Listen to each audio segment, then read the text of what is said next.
দর্শক দেখছেন এক কাকা এখানে বসে বসে ঘোল বিক্রি করছে। দীর্ঘ প্রায় 50 বছরেরও বেশি তিনি এই ঘোল বিক্রি করে থাকেন এবং এই যে নির্জন একটি সড়কের পাশে এভাবেই কিন্তু সেই সকাল থেকে সন্ধ্যা অবধি পর্যন্ত তিনি এই ঘোল বিক্রি করে।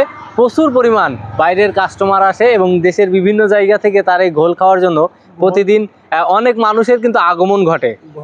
আজ আমরা এই কাকার কাছ থেকে কথা বলে আসলে তার এই ঘোল এবং মাখন বিক্রির বিষয়টা একটু জানানোর চেষ্টা করব। কাকা কেমন আছেন আপনি? হ্যাঁ, ভালো আছি কাকা। ভালো আছেন? আজকে 50 বছর আপনার সবাই খায়, এই রাস্তায় বসি, ছোট বড় সবাই, খুব সুস্বাদু জিনিস, দুধ ঘোল ঘি মাখন সবাই খায়, কাকারাও খাবে, আমি সবাই দেব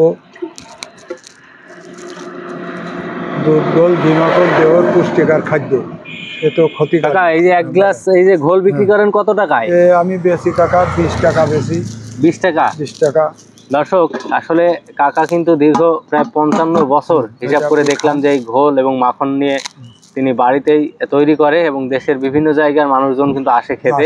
হ্যাঁ, বিসমিল্লাহির রহমানির রহিম। আমার এই কাকা আপনার গঙ্গানন্দপুরীতে আসে। ওই কাকা এই ঘোলটা আসলে কি কি উপকার আছে? আপনার অম্বল পিত্ত ধাতুর দিক থেকে ঠান্ডা করে, ব্রেনের দিক থেকে ভালো করে, মাখনে উপকার করে, স্বাস্থ্য শরীরের দিক থেকে ভালো রাখে। বেচা কিনা কেমন হয়? বেচা টুকটাক ভালোই হয়। ভালো মানে কত টাকার বিক্রি করেন কাকা? ও কোনোদিন 500 হয়, 600 হয়, কোনো নিয়ম নেই। এত জায়গা থাকতে আপনি হঠাৎ এই ফাঁকা একটা জায়গা নির্জন, এই যে তেঁতুল গাছ তলা, এটাই তো আপনার আসন। হ্যাঁ, এই ফাঁকা জায়গা বেছে নিলেন কারণ কি? এইখানে কাকা এখন বৈশাখ জ্যৈষ্ঠ মাসের সময়, রোদ্দুরের সময় লোক আসে, জিরোয় বসে, ঠান্ডা জায়গায় একটু বাইরে ধরেন নিয়ে আবার খাইয়ে দিয়ে ওঠে। আচ্ছা, আপনার নাম কি? আমার নাম শ্রী মদন কুমার ঘোষ। জি জি, আমার নাম শ্রী মদন কুমার ঘোষ। মদন কুমার ঘোষ, তাই তো? আচ্ছা, এইভাবে এই যে মাখন বা ঘি নিয়ে এই যে বানান, এগুলো বানান কখন আর বিক্রি করেন? আমি আজকে দুধ আইয়েছে বুঝলেন, আজকের এই দুধ জাল দেবো, জাল দিয়ে ওই দিয়ে দই বানাবো, বানাই চকরা মেশিন আছে, সকালে ওই চকরা টানবো, টাইনে পানি দেবো, আবার টানবো, মাখন উঠে যাবে, ঘোল থাকবে। মাখনটা কি করেন এবং মাখনটা এই যে মাখনটাই, ওই মাখন, এই মাখনটা এটা আমাদের দেখান যাবে না? ওটা হাতে তুললে হাতে লেগে যাবে। আচ্ছা আচ্ছা, এই মাখনটাও বিক্রি করেন না? মাখনটা বিক্রি করি। কেমন কি দামে? ও আপনার 100 গ্রাম মাখনের দাম 400 টাকা। আচ্ছা, কারা নেয় এগুলো? এ ভালো ভালো লোকে খায়, শরীরের স্বাস্থ্যের জন্য খায়, ব্রেনের জন্য খায়। দেখা যাচ্ছে আপনার শরীর দুর্বল, আপনি উঠে দাঁড়াতে পারেন না, চোখু কান্দার দেয়, মাখন মিশ্রি ভাতের সাথে খালি শরীর দুর্বল কাটে, শক্তি বাড়ায়। আপনি একাই বানান না বাড়িতে আর কেউ এই কাজ করে? কাকা আমি একাই বানাই, এখন আমি বানাই, এখন ছেলে পিলে এসব আর করবে না, তারা দুধ টুধ গেছে, এ দারুণ ঝামেলি কাকা, তাই বিশাল ঝামেলি।